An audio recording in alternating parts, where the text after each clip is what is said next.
Preuniversitario Colina. Clases en línea todos los días. Prepara tu PSU en la comodidad de tu hogar, ayudando a cumplir tus sueños.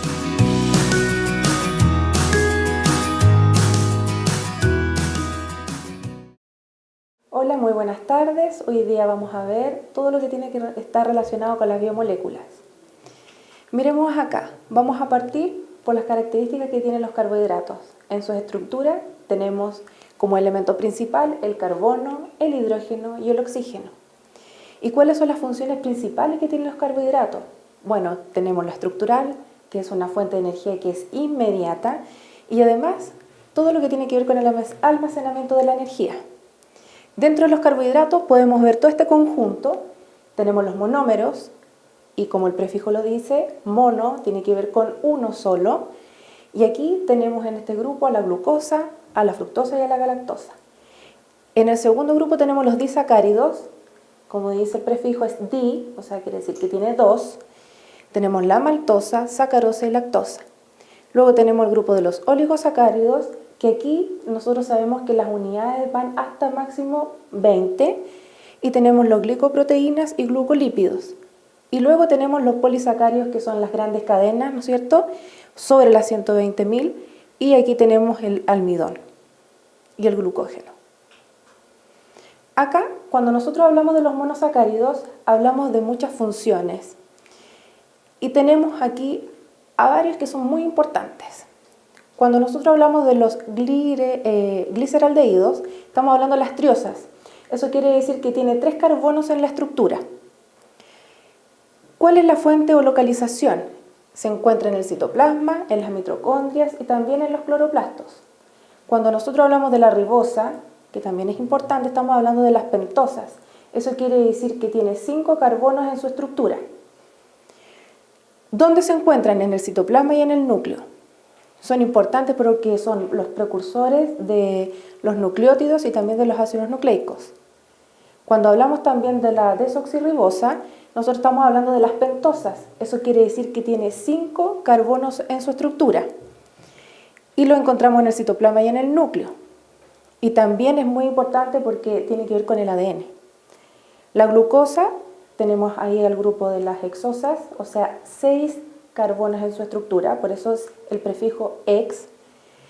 Son fuentes de energía, son estructurales. ¿Y dónde lo podemos localizar? Almidón, glucógeno, maltosa, lactosa, sacarosa, celulosa y la quitina. Luego tenemos también importante la fructosa, que también es una hexosa, o sea, tiene 6 carbonos en su estructura, y lo podemos encontrar en los jugos de fruta, la sacarosa, en el semen, y además su función, como le dice, es tan importante porque tiene que ver con convertir, ¿no es cierto?, en glucosa y fuente de energía, ¿no es cierto?, para el esperma. Y por último tenemos la galactosa, que también es una hexosa, que convierte en glucosa, ¿no es cierto?, y también es estructural, y la encontramos en la leche. En el grupo de los disacáridos, estamos hablando de la maltosa, la sacarosa y la lactosa. Entonces, en la maltosa, nosotros sabemos que su función principal tiene que ver con una fuente de energía, y lo podemos encontrar en las semillas. La sacarosa también es una fuente de energía, y lo podemos encontrar en la caña de azúcar o en la remolacha. Y la lactosa sabemos que lo podemos encontrar en la leche y que también es una muy buena fuente de energía. Por último, aquí tenemos los polisacáridos, ¿no es cierto? Son las cadenas más largas, sobre los 120.000. Tenemos el almidón, nosotros sabemos que es una muy buena fuente de energía, sobre todo en las plantas. Por lo tanto, ¿dónde lo podemos encontrar? En las raíces, en los tallos, en las hojas. El glucógeno, sabemos también que es una buena fuente de energía, pero de los animales. ¿Y dónde lo podemos encontrar? En el hígado y también en músculos esqueléticos. La celulosa, ¿no es cierto?, sabemos que podemos encontrarla en la madera, por lo tanto, su importancia tiene que ver con la pared celular vegetal, que eso le va a otorgar, ¿no es cierto?, la rigidez, la fortaleza a las células y al tejido. Y por último tenemos la quitina, que lo encontramos en hongos y forma parte de esta pared celular de los hongos y también del exoesqueleto. Aquí tenemos como un resumen. Estructuras. Celulosa, pared celular de los vegetales. La ribosa, ¿no es cierto?, tiene que ver con el ARN. La desoxirribosa con el ADN. la quitina con el exoesqueleto de los invertebrados. La glicoproteína tiene que ver con el glicocáliz. Recordemos que esto es muy importante porque tiene que ver con las señales. La reserva energética, ahí tenemos el almidón y el glucógeno, un grupo para los vegetales y el otro grupo para los animales. Y luego tenemos la glucosa, que es una fuente de energía inmediata. Entonces, si nosotros miramos acá, para los carbohidratos, la unidad básica ya sabemos que son los monosacáridos. Pueden ser de 1, de 2 o cadenas muy largas. El tipo de enlace que va uniendo a cada uno de ellos es a través de un enlace covalente que se llama glucosídico. La clasificación, ya vimos a cada uno, los monosacáridos, disacáridos y los polisacáridos, y cada uno de ellos, ¿no es cierto?, su función, que ya los vimos, que es aporte energético, de membranas biológicas, de paredes celulares en los vegetales, y dónde es la localización de cada uno de ellos. Luego tenemos el grupo de los lípidos, y sabemos que están formados por carbono, hidrógeno y oxígeno, lo más importante, y estos están unidos por enlace covalente polar.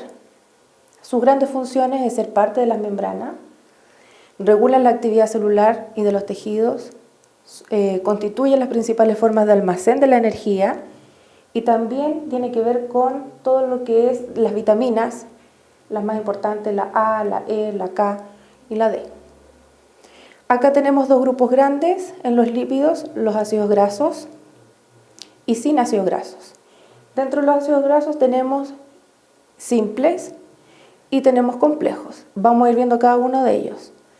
Y luego tenemos el grupo sin ácidos grasos, y ahí nos vamos a ir enfocando en cada uno de ellos, sobre todo en el colesterol y las hormonas sexuales. Acá nosotros tenemos aquí un fosfolípido, todas las partes que tiene una cabeza y tiene una cola. Si nosotros miramos la cabeza, tiene el grupo fosfato, y hacia el lado de la cola, la parte no polar, nosotros vemos que tiene aquí una pequeña inclinación hacia arriba porque tiene una insaturación, tiene un doble enlace.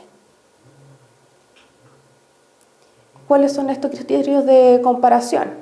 Aquí es como un gran resumen. La unidad básica varía en cada grupo porque tiene un grupo R, ya que el grupo de los lípidos es bastante heterogéneo. Tipo de enlace, ya lo vimos que es por enlace covalente. Clasificación, ácidos grasos, fosfolípidos, esteroides. Las funciones generales que tiene son de reserva a largo plazo. También son muy buenos aislantes, ya sea térmico o eléctrico. Y son la base estructural de la membrana celular.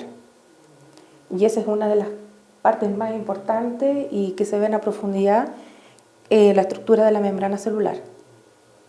Y luego, ¿dónde nosotros vemos focalizado cada uno de ellos? Cuando hablamos de los ácidos grasos, estamos hablando, por ejemplo, del ácido linoleico, fosfolípidos, esfingomielina, esteroides, la progesterona y el estrógeno, ácidos grasos. También estamos hablando de palmítico, fosfolípidos, esfingomielina, esteroides, progesterona y estrógenos. Tenemos también otro grupo importante que tiene que ver las proteínas, y cuando nosotros hablamos de su función, ¿no es cierto?, estamos hablando, por ejemplo, que tiene una función estructural, que tiene una función hormonal, de transporte, contráctil, defensiva, de reserva. O sea, tiene muchas funciones las proteínas, por eso son tan importantes consumirlas. Cuando nosotros hablamos, por ejemplo, en la parte estructural, podemos enfocarnos en varias cosas. Por ejemplo, cuando hablamos de la resistencia, de la elasticidad, por qué es tan importante el colágeno, la elastina, la queratina en la epidermis. Entonces, las proteínas muy importantes en ese proceso. También tenemos las glucoproteínas que forman parte de la membrana y que son receptoras, porque pueden ayudar al transporte de ciertas sustancias. Las proteínas del citoesqueleto, de las fibras del huso, de los cilios, los flagelos, del movimiento, también son importantes. Cuando nos enfocamos en la parte, por ejemplo, hormonal, estamos hablando de la insulina, el glucagón, que tiene que ver con la regulación de la glicemia en el organismo. La hormona del crecimiento, también la regulación de la calcemia. Si hablamos en la parte defensiva, Estamos hablando también de los anticuerpos. Participación, por ejemplo, la trombina, cuando se forman los coágulos. Por eso es tan importante, ¿no es cierto?, evitar también las hemorragias. En el transporte, transporta oxígeno, la hemoglobina, lipoproteínas, transporte de lípidos en la sangre, las proteínas transportadoras, que las vamos a ver cada una de ellas, que van regulando el paso de los solutos y del agua a través de ella. Cuando también hablamos de la parte contráctil, estamos hablando de la actina y la miosina, que son partes, ¿no es cierto?, responsables de la contracción muscular en el organismo. Y también estamos hablando de una función muy importante que es de reserva. La ovoalbúmina del huevo, la gliadina del grano de trigo, entre otras. Son reservas de aminoácidos para el desarrollo del embrión. Aquí tenemos la estructura básica de un aminoácido. Entonces aquí nosotros podemos ver que tenemos el grupo amino y el grupo carboxilo, ¿cierto? Que el ácido carboxílico, ¿no es cierto?, es un grupo funcional. Y luego tenemos el R, que ese es el que va cambiando. Y C, que es el carbono, que es el átomo central dentro de la estructura básica del aminoácido. ¿Y cómo se van uniendo los aminoácidos entre sí? A través de este enlace, ¿no es cierto?, peptídico. Y tenemos en el aminoácido número 1, tenemos la parte del ácido y luego se va uniendo con el aminoácido número 2, la parte del grupo amino. Entonces, cuando se produce este enlace peptídico, que es a través de la condensación, nosotros liberamos una molécula de agua a través de este tipo de enlace. Ahí lo podemos ver reflejado, que tenemos liberación de moléculas de agua a través de este enlace de condensación, del enlace peptídico. Si nosotros miramos acá, nosotros tenemos 4 niveles de organización: las estructuras primarias, secundarias, terciarias y cuaternarias. La primaria, ¿no es cierto?, tenemos una secuencia de aminoácidos que van determinando la interacción específica entre los aminoácidos y así, ¿no es cierto?, vamos a poder ver cuál es el plegamiento particular que va a tener. En el segundo es mantenida por puentes de hidrógenos. Ese es el tipo de enlace que tiene la segunda estructura. En la tercera estructura nosotros tenemos, así como en la cuarta, tenemos puentes de hidrógeno, puentes de enlace iónico y también disulfuros, igual que en la cuarta estructura. Acá tenemos el resumen entonces de cuáles son los criterios más importantes, ¿no es cierto?, de las proteínas. Ya lo vimos, que la unidad básica son los aminoácidos. Tenemos 20 clases de aminoácidos esenciales, ¿ya? Luego tenemos el tipo de enlace. El enlace que mantiene la estructura principal, ¿no es cierto?, es el enlace peptídico. La clasificación: estructura primaria, secundaria, terciaria y cuaternaria. ¿No es cierto? Cada una tiene una disposición espacial distinta y eso es lo que hace la diferencia entre cada una de ellas. Las funciones biológicas, la que acabamos de nombrar, ¿no es cierto?, estructural, contráctil, inmunológica, transportadora, etc. Y los ejemplos donde nosotros podíamos localizarlos, ¿no es cierto?, en el colágeno, en las pepsinas, hemoglobina, etc. Acá nosotros podemos ver algunos tipos de preguntas. Tipo PSU: ¿cuál es la principal función que cumplen los carbohidratos dentro de los seres vivos? Nosotros ya sabemos que los carbohidratos, por ejemplo, los tallarines, todo eso lo consumimos porque son reservas energéticas inmediatas. Por eso es la letra B, es una energía a corto plazo. La diferencia entre la glucosa y el almidón radica ¿en qué? En que la cantidad de las unidades constituyentes en cada caso son distintas, el origen que tiene cada uno en los seres vivos, ¿no es cierto?, y la función que desarrollan a nivel celular. O sea, cada una tiene una función importante pero distinta. Por lo tanto, aquí son todas.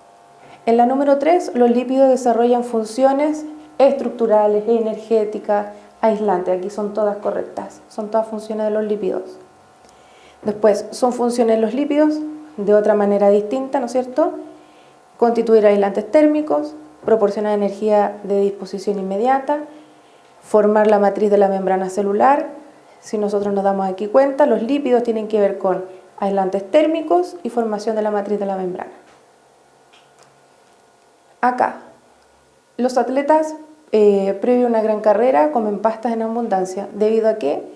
Porque intentan, ¿no es cierto?, acumular una reserva de energía rápida que se requiere en una carrera. Por lo tanto, es la letra C. Es función de los fosfolípidos la formación de las membranas biológicas. Recordemos que los fosfolípidos tienen una doble, ¿no es cierto?, una doble capa o bicapa, que es la que va a formar esta membrana biológica. Hemos terminado el capítulo de hoy que tiene que ver con las biomoléculas. Muy buenas tardes. Preuniversitario Colina. Clases en línea todos los días. Prepara tu PSU en la comodidad de tu hogar, ayudando a cumplir tus sueños.